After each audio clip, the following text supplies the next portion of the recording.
ফার্স্টেই বলছি, সবাইকে বলছি থ্যাংক ইউ সো মাচ এত ভালোবাসা দেওয়ার জন্য। আর এই ভিডিওটা আমি করেছি, অংশু বুঝতে পারিনি। অংশু তখন গেছিলো নিচে আমাকে সারপ্রাইজ দেবে বলে কেকটা আনতে, কিন্তু তার আগে আমিও ভিডিও করে নিয়েছি, কারণ আমি তো বুঝতেই পেরেছি ও সারপ্রাইজ দেবে। যে অংশু চলে এসে আর ও ছিল লাইভ।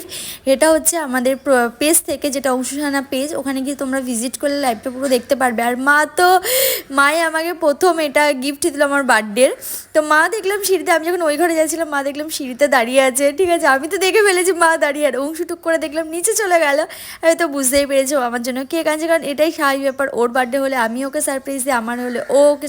কেকটা সত্যি খুব ভালো ছিল। তার সাথে মাম্মাম তো বলছে কই না তো না তো, আর আমি দেন মাম্মাম বলছে তুমি কি করে বুঝে যাও আমরা কোনো যদি সারপ্রাইজ প্ল্যান করি, কিন্তু তুমি যদি আমাদেরটা করো আমরা তো ধরতে পারি যে ওটাই হচ্ছে আমি। তো মা আমাকে গিফট দিল।